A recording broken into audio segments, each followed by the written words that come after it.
Hey all, Siege here, and today I want to go over the Outriders demo. What I liked, what I didn't, if I'm going to cover the game, and if my opinion of it has changed since the initial video I made with potential concerns. Check that out if you'd like before you see this, if you don't know what my initial thinking was directly after news of the game being delayed for a second time came out.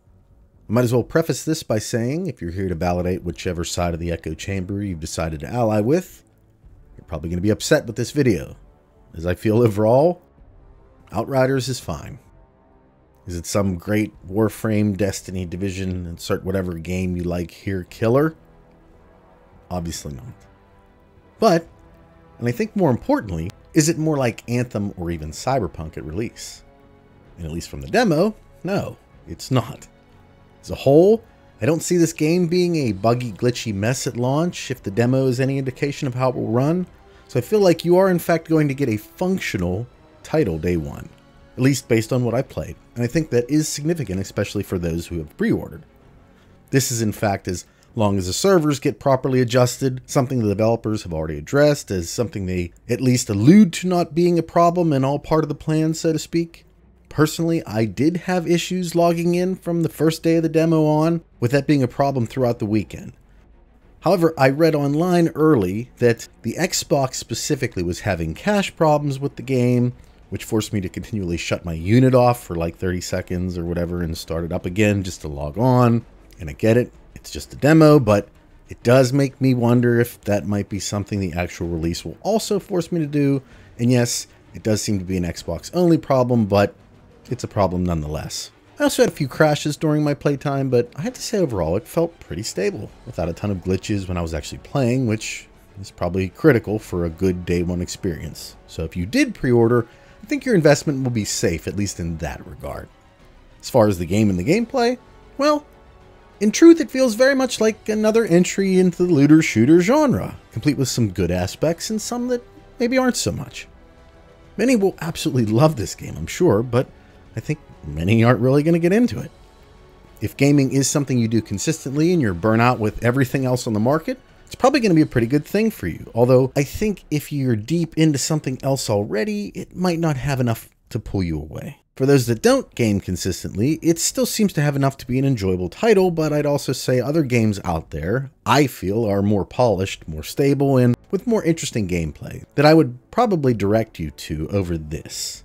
Games like The Division, Destiny, Borderlands, and even Warframe. Well, I'd say Warframe right up to Railjack and minus the open worlds are better overall experiences, but they have been around much longer and already went through their collective growing pains.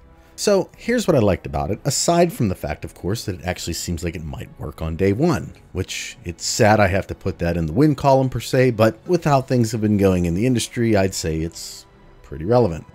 Regarding the story in the game, from what I've experienced so far, it's not feeling amazing quite yet, but with so little of it available, I think it's impossible to tell how good or bad it actually is. What's important, though, is that People Can Fly have obviously decided to put a huge emphasis on telling a story, something most looter shooters don't typically do. Most in the genre seem to want to make you work for the intricate details of the narrative, giving you just enough to make what you're doing in-game make sense with subtle hints that intriguing plots might exist, but that it's generally up to you or your favorite YouTuber to uncover and tell you what that's actually about. Thanks, I think? That is not Outriders, though. In fact, the game's narrative appears to be so front and center that many times it actually pulls you from combat in order to convey the narrative. This is a bit of a double-edged sword, too, as sometimes the adrenaline's pumping and you haven't quite satiated your bloodlust in-game when a long cutscene appears, and it really can break the enjoyment a bit too abruptly. But at the same time, actually being led along with the narrative and having a pretty good beat on what's happening in-game as it's happening is a welcome situation, especially to someone like me who loves the stories these games try to tell. It's really up to you, though, if it's too much or not enough.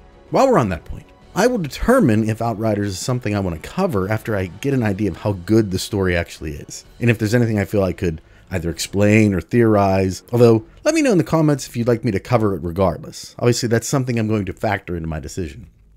The loot system is very nice, allowing for those who really want to min-max to do so pretty much from the very beginning of the game, and for those that maybe aren't as invested in the gear grind to easily make their overall play experience vastly better by even the smallest of tinkering with the guns and armor.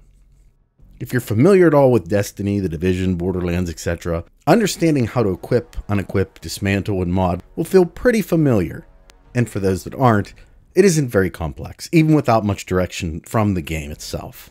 The bigger number is generally better until you've been playing long enough to know what you're doing, pure and simple. Now, from the onset, these two things seem to be the strongest aspects of the game, at least in my opinion, but the ability shoot synergy is also interesting and somewhat unique. You learn pretty quickly that the name of the game is to rush in, guns and abilities blazing, trading between the two frequently and amazingly enough keeping you much safer than just sitting behind cover, a kind of gameplay loop that can be generally quite enjoyable and frustrating at times. I akin it to how Anthem's abilities and gunplay worked off of each other with Bloodborne's regain rally mechanic, where attacking would replace lost health, two of the signature aspects of those games respectively. I didn't, however, find the gunplay itself to be very satisfying. This could be a product of just having lower class weapons. I haven't acquired any of the legendary weapons yet, but they didn't feel very memorable, with games like The Division, Destiny, and Warframe feeling much more polished. Could this change in the final release? Time will tell.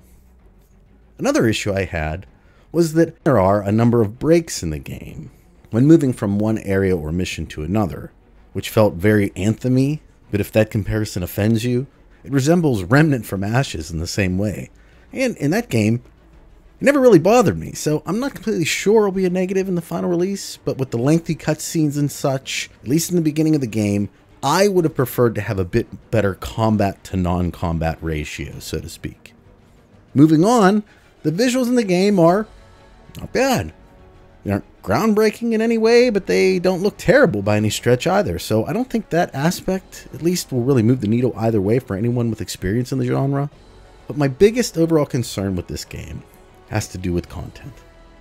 The fact that it's not a live service title, which is a good thing, makes me believe that the content we see at launch will be the meat and potatoes of the game, and I just wonder, will there be enough content to make the seemingly well thought out loot game worth grinding for consistently? How big are these arenas, of which 14 are supposed to be available at launch? It's tough to say, but the one we got to experience didn't really feel that big. Again, I don't know how much of it we didn't have access to. People Can Fly have stated they don't have any current plans for a DLC, but that could change with player engagement levels, which then begs to question, when will that decision be made if people are enjoying it, and how long will it take to develop after the fact? I think that's one of the main issues with Warframe as it is right now, and let's be real, it's what killed Anthem, where we have countless options to kill with, but not a ton of engaging activities where the time one takes to min-max his or her character is necessary in order to even complete, and if the rewards from said activities are worth doing over and over again. With all that being said though, I still stand firmly behind what I said initially about the game in my last video. If you're on the fence with any of this stuff, wait until after release to buy it. The idea that you might lose a few days of progression time if you don't buy it right away at launch is just absurd, okay? There is no reason to have to give in to peer pressure if you're uncertain about it. It's your money and time, not theirs, you know? But if you've seen this video and others, heard their concerns, and still want to pre-order it, hey, go ahead and do it. I can't say the game will be amazing, but it does appear that it will work, so that's at least something more and more rare these days, and I'm hoping I don't have to retract that statement once the game arrives on April Fool's Day, of all days. I really hope we're not being set up, because I will most likely be purchasing this game, as I like these types of games. This one has potential for certain, and even if it's an absolute train wreck, it certainly won't have been the first time I've experienced such a thing, and I'll have the ability to express my concerns on this channel. So, I hope you enjoyed the video, and it maybe helped you in making your own decision on Outriders, because in the end, only you can determine if it's right for you. Let me know what you think, especially if you got a chance to play. What were your impressions? I'm not hopping on the hype train just yet. Sorry, y'all. I've been burned too many times now.